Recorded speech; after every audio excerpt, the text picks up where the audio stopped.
into temptation, but deliver us from evil. For thine is the kingdom, the power, and the glory, forever and ever. Amen.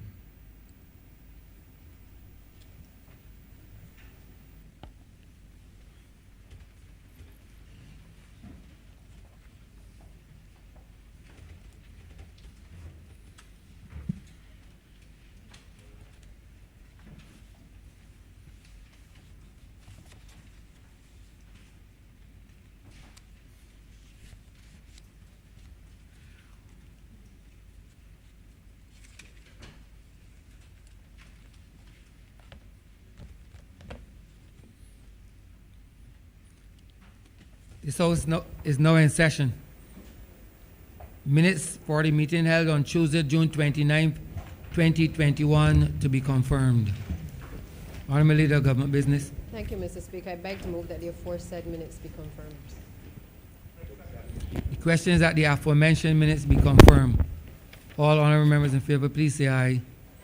Those against, please say no. Meeting the ayes have it. The aforementioned minutes are hereby confirmed. Announcements by Your Honor, the Speaker. Messages from Her Excellency, the Governor General. Petitions, papers, government notices. Honorable Leader of Government Business. Mr. Speaker, I beg to give notice of the Defense Amendment Bill 2021 and also to give notice of a resolution to grant the sum of $34,893,875 from the Consolidated Fund and to place it at the disposal of the government to supplement the estimates 2021 to 2022 as shown in the supplementary estimates number 1, 2021 to 22, which form the schedule to the resolution. Private members' notices, notices of questions, reports from select committees, first readings of bills. Honorable Leader of Government Business. Thank you, Mr. Speaker. I beg to move the first reading of the Defense Amendment Bill 2021. Second, please. Second. The question is that the aforementioned bill be read here first time. All those honorable members in favor, please say aye. Those against, please say no. Meeting the ayes have it. Statements by ministers, congratulatory and/or obituary speeches, personal explanations, motions for leave of absence, oral replies to questions, notices of motion for the adjournment of the House on matters of urgent public importance, orders of the day. Mr. Speaker, I beg to move the suspension of Standing Orders 6, 16, 18, 20, 42, subsection 5, 43, and 44 for the remainder of today's sitting. Question is that the aforementioned standing orders be suspended for the remainder of the day's sitting. All those honorable members in favor, please say aye. Those against, please say no. Meeting the ayes have it. The aforementioned standing orders are hereby suspended for the remainder of the day's sitting. Government business. Government business is the order of the day. Order number 4, sir. In the name of the Honorable Leader of the House, to move that the House resolve itself into Standing Finance Committee to consider the grant of sums of money for the service of this island. Honorable Leader of Government Business. Thank you, Mr. Speaker. I beg to move that the House now resolve itself into committee and that you do now leave the chair. The question is that the House resolve itself into Standing Finance Committee. All those honorable members in favor, please say aye. Those against, please say no. Meeting the ayes have it.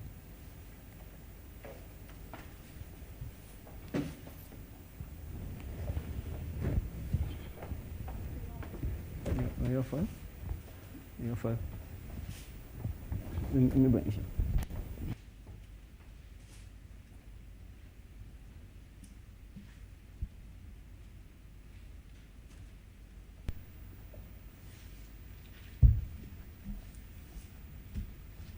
This House is now in Standing Finance Committee.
in the name of the Honorable Minister in the Ministry of Finance and Economic Affairs, to move the passing of a resolution to grant the sum of $34,893,875 from the Consolidated Fund and to place it at the disposal of the government to supplement the estimates 2021 to 2022 as shown in the supplementary estimates number 1, 2021 to 2022, which form the schedule to the resolution.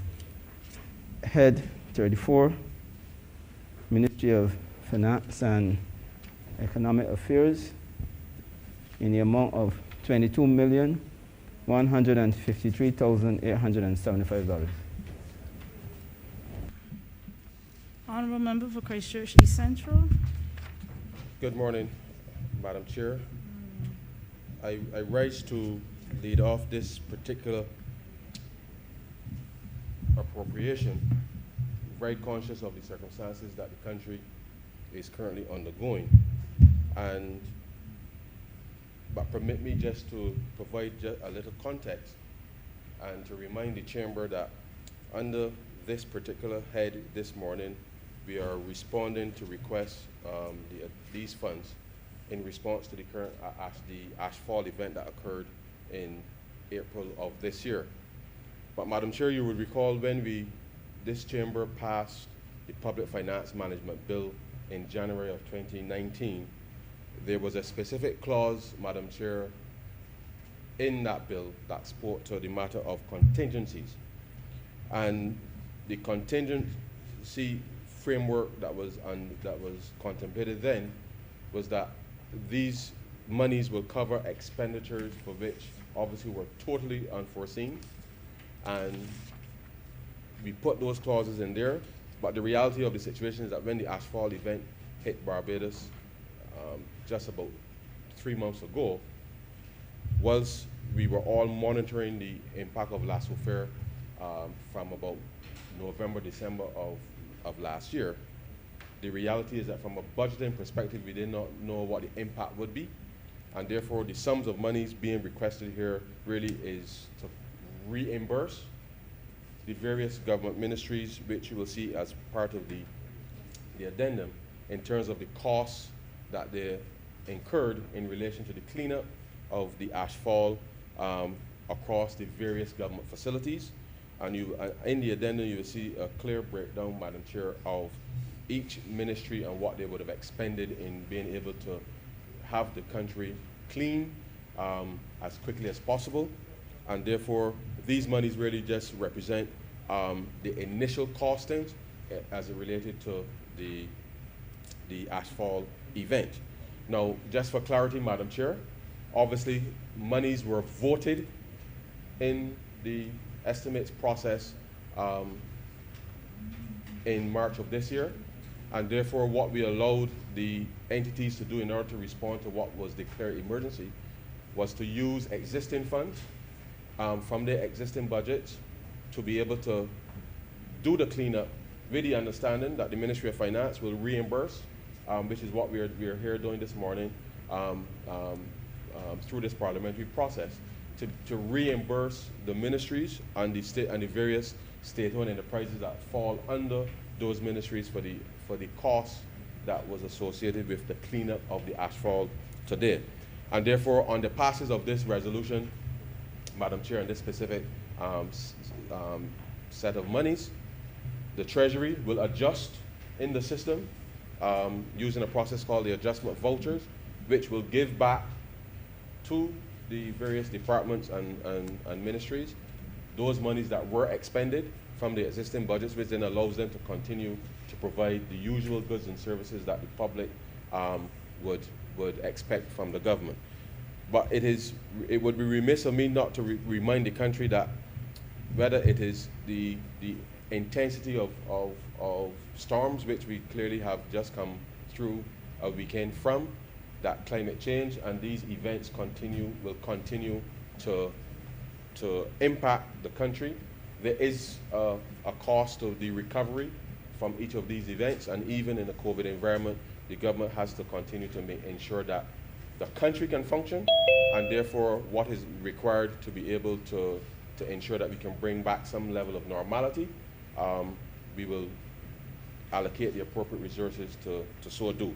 I will various members may choose to speak on their specific subcomponent in relation to the cost. But the reality is, Madam Chair, is that this is the first time that the Chamber will be voting under the new contingency head, but it is just administrative. It is to allow the government departments to be fully reimbursed with respect to the unexpected costs, which we had to use existing funds as part of their routine budget to be able to do, which as you know, is not ordinarily done. But the fact of the matter is, the government was faced with an emergency, had to respond. We allowed the government departments to use their existing votes, whether it is maintenance of property or other subcomponents, to be able to respond to the immediate challenge.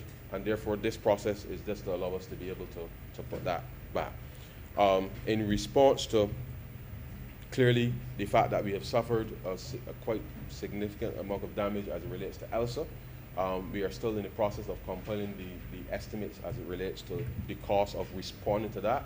And certainly the Ministry of Finance will be working with the rest of the government, including the Ministry of Housing, Transport and Works, to continue to ensure that the proper response for the rehabilitation, whether of structures as well as some of the infrastructure, that too can be accommodated in the shortest possible time, and that we can use over the coming months an opportunity to be able to respond and to rebuild as quickly as possible.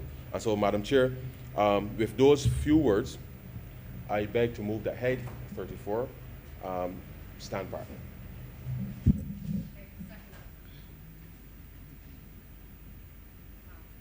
Question is that head 34 stand part. All honorable members of you want to honorable member for St. Michael West Central. Thank you, Madam Chair. I rise to support the bill before us in the supplementary because, and as the honorable member who last spoke indicated, the country was faced with an unplanned event. There was a volcanic eruption, and consequently, the country was littered with ash. As a result, Madam Chair, the Ministry of Public Works had to move into action as quickly as possible, not only to clean up the country, but also to ensure that the drains and the culverts around Barbados were not clogged to the extent that they would cause wholesale flooding across Barbados.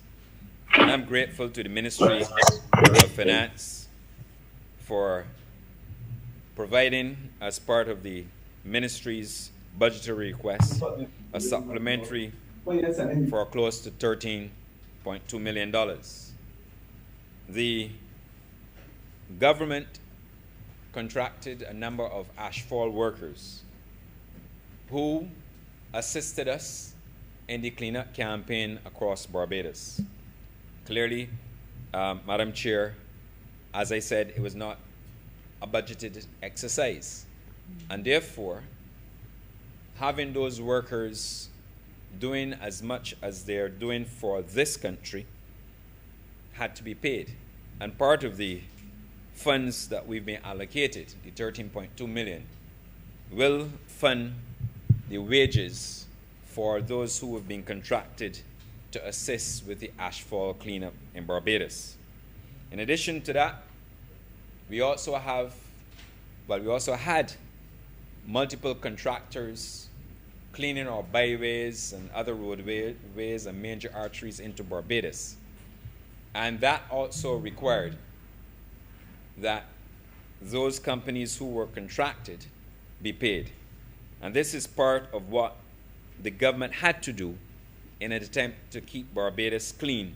But like I said, also to ensure that the highways and the box drains and all the culverts were free of debris.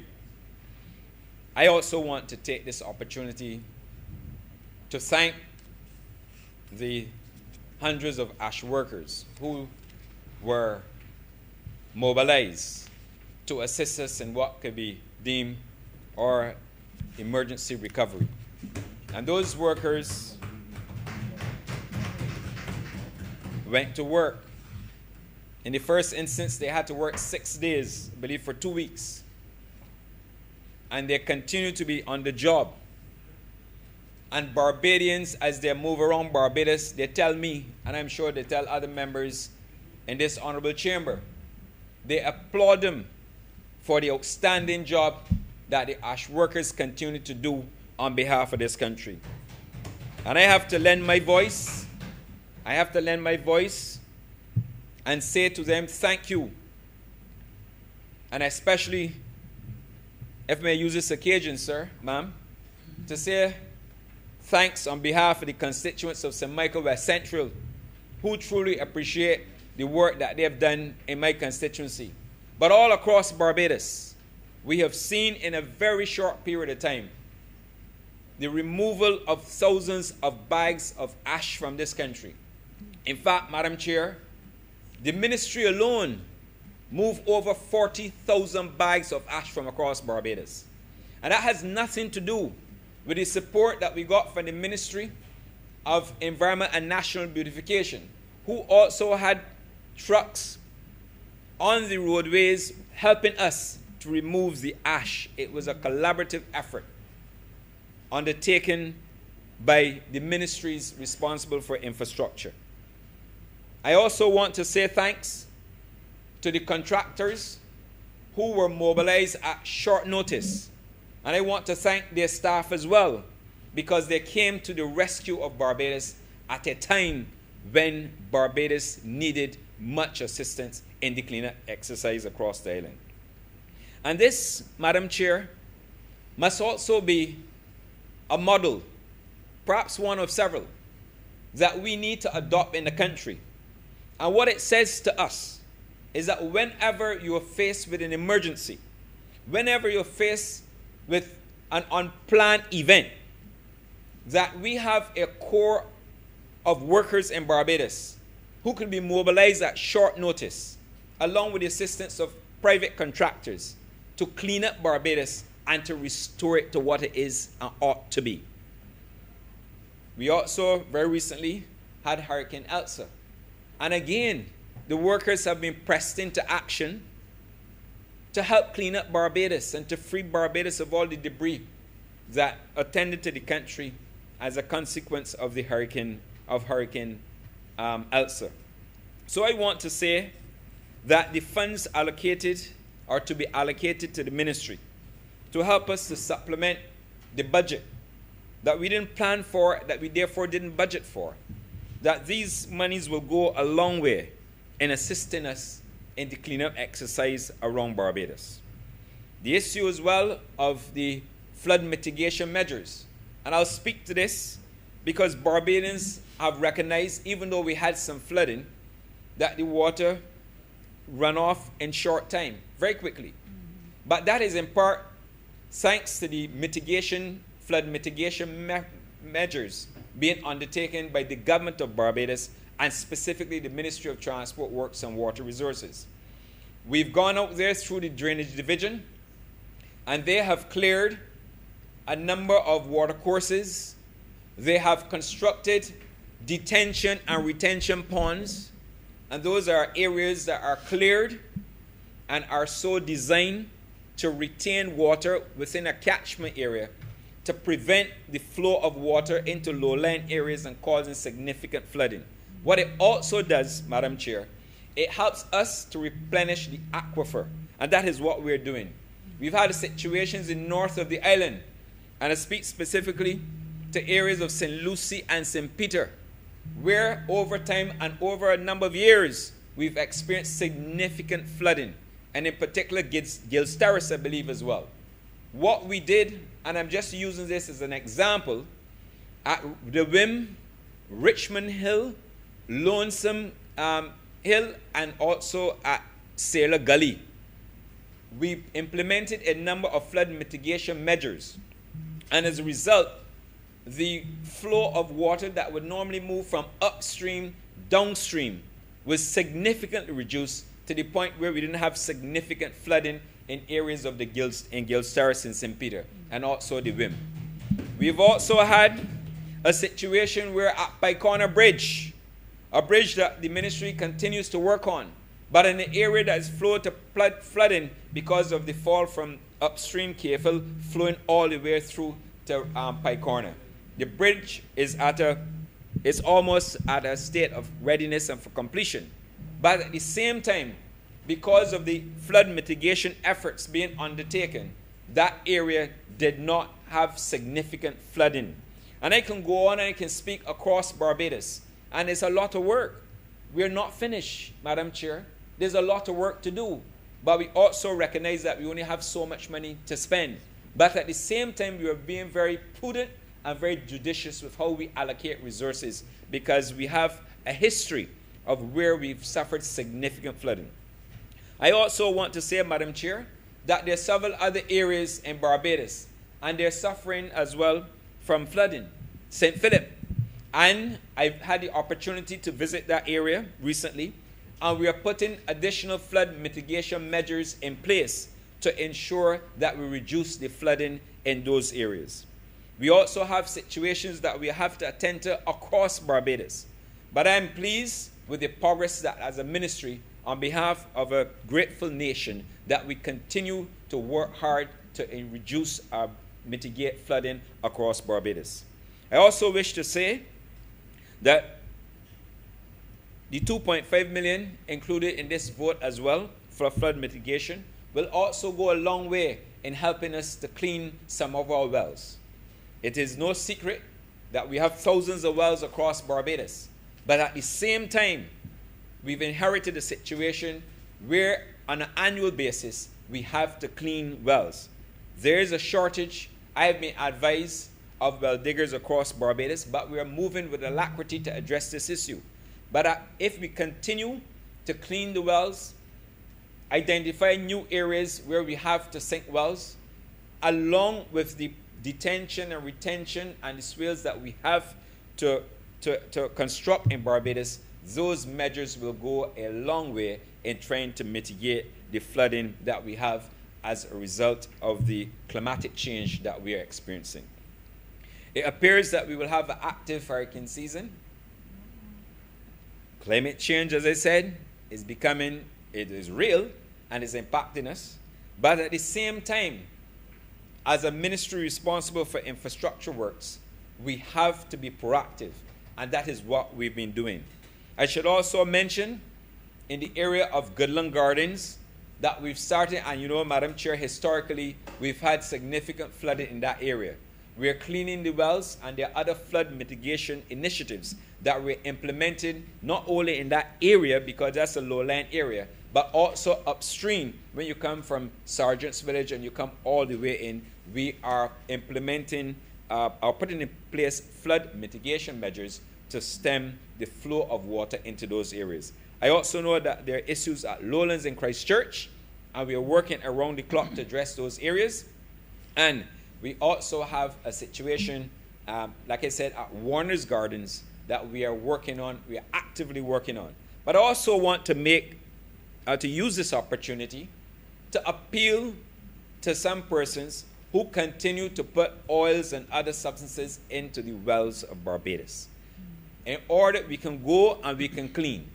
But if we continue to put oils and other liquids that are not meant to be disposed of in public wells, it will cause us a challenge. I have witnessed firsthand, Madam Chair, during the number of visits, and you undertake multiple visits across the constituency, across the island, where you have matters that ought not to be disposed of in wells being disposed of. And then they cause us no end of problem because they continue to clog and they block the drains, because then the water cannot recede as quickly as it ought to. And I really want to use this opportunity to appeal to those persons to desist from this practice in order to allow the water to continue to clean the wells, but also to allow the water to flow seamlessly and allow it to go where it ought to go. So in wrapping up, Madam Chair, I want to thank the ash workers and all the contractors involved in the cleanup exercise. It was done in record time, and certainly Barbadians recognize the value and the worth of all those who went to work to assist us in the cleanup campaign. I really want to thank the workers also on behalf of the constituents of St. Michael West Central for the outstanding work that they have done to mitigate flooding and to ensure that notwithstanding the challenges we are faced with, we will continue to do our best. But I also want to assure the country that the ministry will continue to do its utmost. It will continue to ensure that we implement additional flood mitigation measures, that we continue with our well cleaning, and that we continue with the cleanup campaign jointly with the Ministry of Energy and National Beautification to ensure that this country not only looks clean, that it remains clean, but to ensure that we have the flow of water that the flow of water continues to go in the areas where it ought to go to prevent any significant flooding across the island. Like I said, there will be the occasion that you will have some flooding. But the remarkable thing of all the efforts being undertaken by the ministry is that we are now seeing that water will recede in very, very short time. And I think Barbadians are seeing that. So I really want to say to the Ministry of Finance and to the minister in the ministry, thank you very much for coming to the assistance of the ministry. Thank you for allowing the ministry to continue its works with flood mitigation and other drainage challenges that we're encountering. I say that because we have to recognize that because of the pandemic, the government has not been in a position to earn as much as it ought to from VAT and other revenue streams. And because we don't have a significant amount of tourists on the island, yes, the government's revenue position would be in a state of decline. But notwithstanding that, Madam Chair, the government has still found it and found the means necessary to continue to fund these urgent programs that are needed for Barbados, and to ensure that the people, that if they go to sleep at night and we have a flooding event, that they can wake up in the morning and see that the waters would recede into these specific areas identified, but also to ensure that within a short period of time that Barbados will be cleaner. And on that note, Madam Chair, I'm much obliged. Thank you. Honorable Leader of the Opposition. Thank you, ma'am. I just want to begin simply by saying thanks to the Honorable Minister who last spoke, Minister of Transport, Works, Water Resources, Honorable Member for St. Michael West Central, and my honorable friend, for determining that when allocation was to be made with respect to numbers to be involved in a national cleanup campaign post the ashfall, that St. Michael West and the people thereof would have been remembered, or were remembered, and that an appreciable number of persons were signed out of the communities of St. Michael West to help with that work. I don't particularly like the nomenclature of ash workers, and I pray that something a bit more dignified may be found to be used as a descriptive, if, as is being suggested, it is purpose to continue to have that kind of contingency plan in place when we're faced with these kinds of incidents. But I appreciate the fact that he called me personally and had his people call. I requested 25 names. I am not sure that I would have gotten the same amount as every other member of the government, and that is to be understood. And that is to be sincerely understood. But I appreciate the fact that we were not forgotten, and that we were given the privilege of identifying those who could participate in the program. I really do sincerely mean that. If I get up in here and I query or criticize when work allocation is made on a national scale and St. Michael West is omitted, and I rebuke or scold or attempt to critique the actions of those responsible for such exclusion, I must be equally honest to get up and say thank you when that is merited. This minister has shown that disposition. My honorable friend from Christchurch West, to a lesser degree, but to a lesser degree. His numbers were smaller, but his action. Ma'am, I'm trying to be sincere and genuine here in expressing appreciation. I do not know where these honorable personages come from. I'm trying to say that in this instance, the numbers given to us under the hand of the Honorable Minister of Housing, member from Christchurch West, that number was smaller. But he's of a similar disposition to my honorable friend from St. Michael West Central, because he has not done this in only one instance, but he has treated me well and the people of St. Michael West fairly in other instances. And I want to express appreciation for that. I know he would want me out of here as soon as possible. That is understood too, but at least while I am here, he sees the need and the duty of trying to assist me in representing the people of St. Michael West, and I thank him for that. I hear that it is intended that he and I leave in here at the same time, and if that be the case, I want to take the opportunity now to thank him for that, and again, to thank my honorable friend. And as I began, so will I end, and I want to just put that on the record. Thank you. Honorable member for Christchurch East Central. Thank you very much, Madam Chair. The statistician in me would render an analysis for the honorable member for St. Michael West. That would be pretty intriguing, but time does not permit me to go there now. But seriously, Madam Chair, I think as we continue to navigate what clearly has been some stormy waters for the country, I really do want to thank all honorable members and particularly over the last weekend, I think the country would have certainly experienced something extraordinary that we haven't experienced for some time. And members, not just in this place, but certainly the members of the various DEOs across the constituencies have really stepped up to be able to help with the assessment of the damage and to be able to respond to the immediate needs of persons. And it really does mean a lot, I think, for ordinary Barbadians to see the response of government.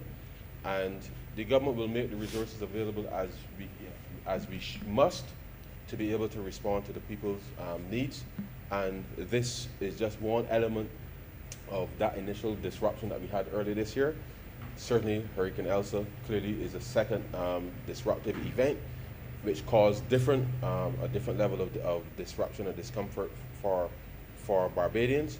But I know that all of us have been working hard, including the utilities, as well as the personal working, ordinary Barbadians like you and I, Madam Chair, who have been working hard to restore the utilities over the last weekend, and I must commend them for the hard work that they've been doing over the weekend.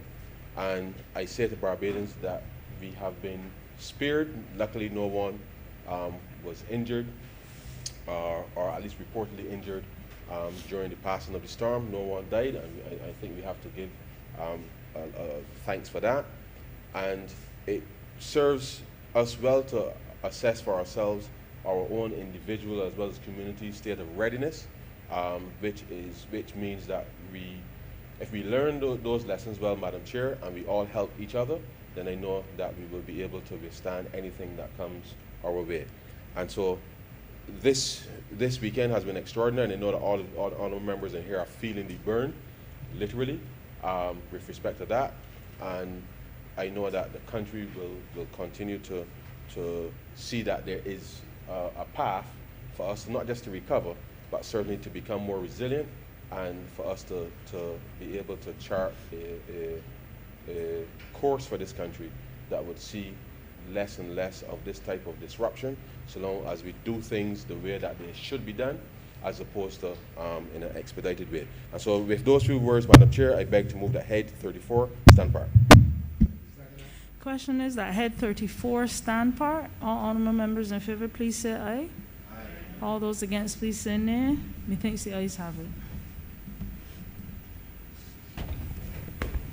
Madam Chair, Head 13, Prime Minister's Office, in the sum of $10 million. Honorable member for Christchurch East Central. Yes, Madam Chair. As you know, the COVID-19 pandemic is still alive and well in spite of ash, in spite of the Hurricane Elsa. And the sums of monies being requested here is to continue the support for the Adopt a Family program, which, as you know, was initially voted $10 million at the beginning of this financial year.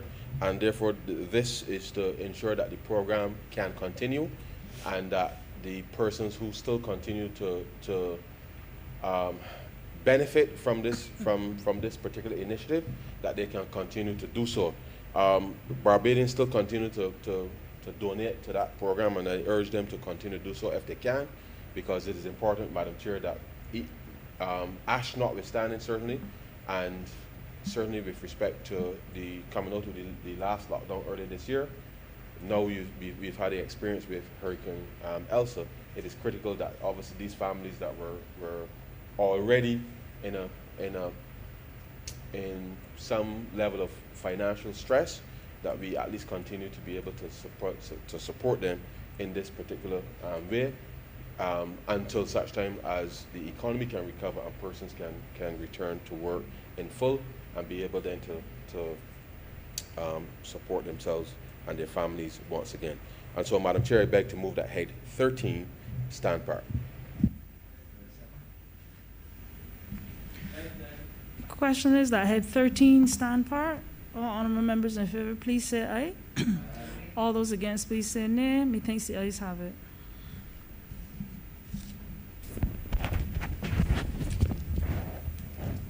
Head 15, Cabinet Office, in the sum of $1 million. Honorable member for Christchurch East Central.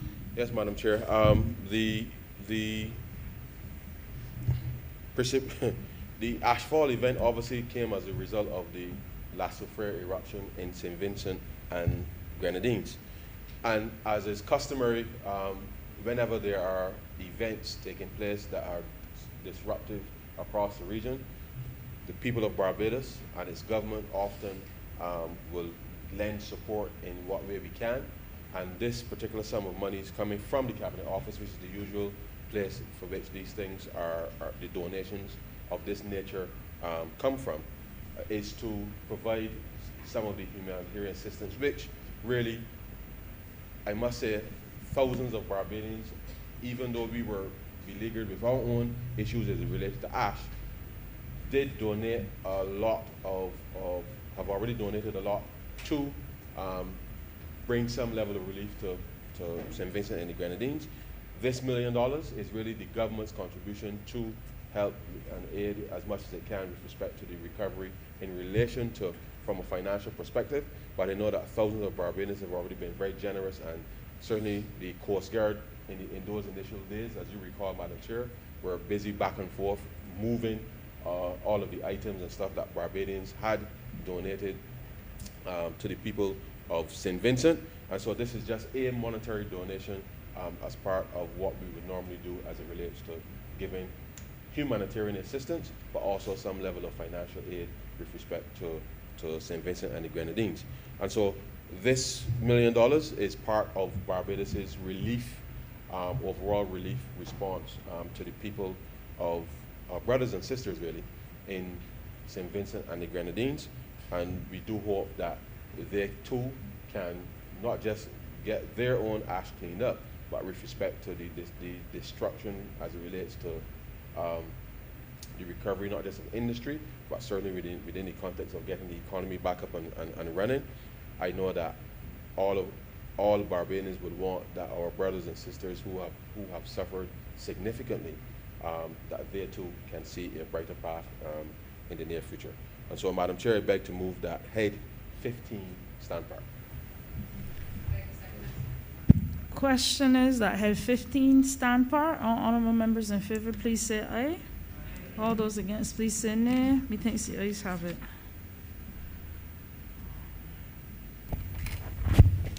Head 27, Ministry of Tourism and International Transport, in the sum of $1,740,000. Honorable member for Christchurch East Central. Thanks very much, Madam Chair.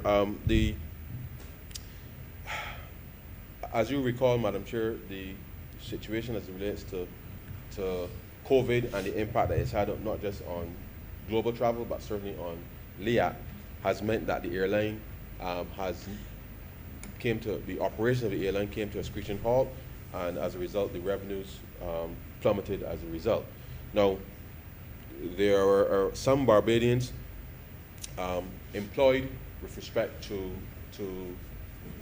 LIAT, and whilst that process is ongoing, the government of Barbados has determined that it will make an ex gratia payment with respect to those workers over the course of 12 months.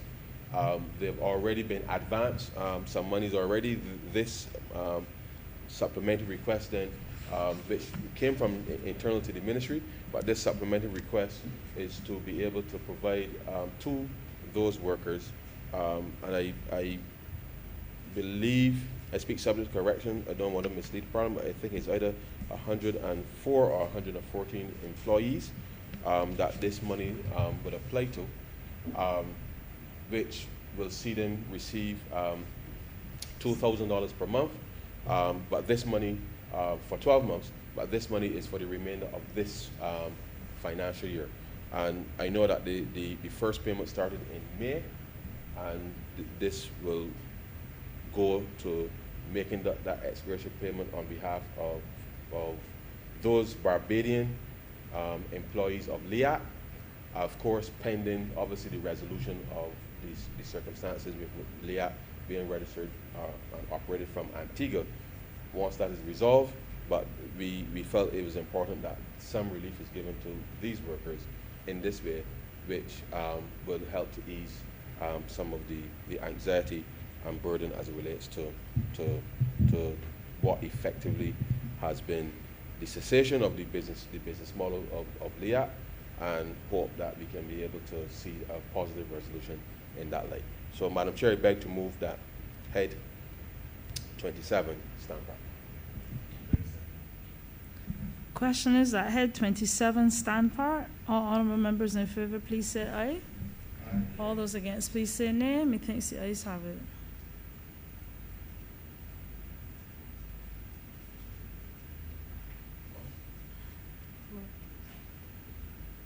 Sorry.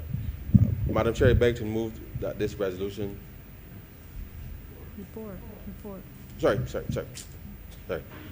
Madam Chair. I beg to move that you report to His Honor the Speaker the passing of one money resolution in committee. Question is that I do not report to His Honor the Speaker the passing of one money resolution in committee. All honorable members in favor, please say aye. All those against, please say nay. Methinks the ayes have it.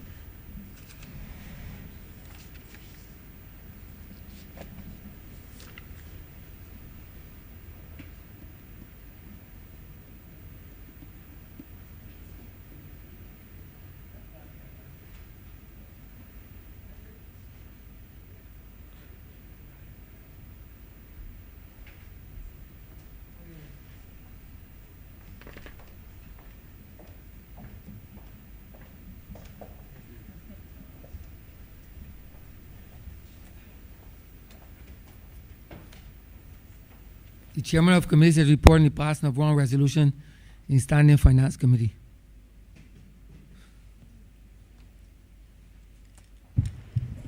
Honorable member for Christchurch East Central. Mr. Speaker, I beg to move that this resolution do now pass. Oh, sorry. I beg to move that this resolution be read the first time. The question is that this resolution be read the first time. All those honorable members in favor, please say aye. Those against, please say no. Meeting the ayes have it. Mr. Speaker, I beg to move that this resolution be read a second time. Question is that the resolution be read a second time. All those honorable members in favor, please say aye. Those against, please say no. Meeting the ayes have it. Mr. Speaker, I beg to move that this resolution be now agreed to. Question is that this resolution be now agreed to. All those honorable members in favor, please say aye. Those against, please say no. Meeting the ayes have it. This resolution has now been passed.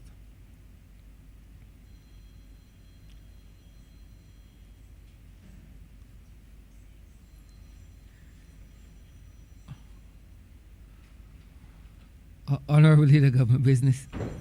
Thank you, Mr. Speaker. Mr. Speaker, I beg to move that the sitting be now adjourned until next week, the 13th of July at 10 a.m. Mr. Speaker, we obviously had a short session this morning. As you would appreciate,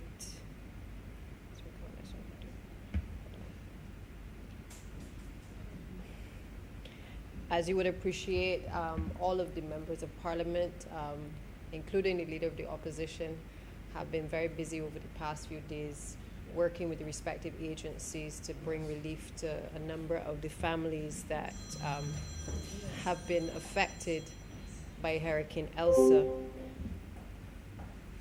As a consequence, many of us are part of the coordinating team to try to ensure that persons are able to move from the various shelters into accommodation. We would have given until today for persons to be relocated in the hope that electrical supplies, for the most part, and water would have been restored. And therefore, many of us will want to get back into the field as constituents no doubt require our immediate attention. If I seemed a little hesitant, Mr.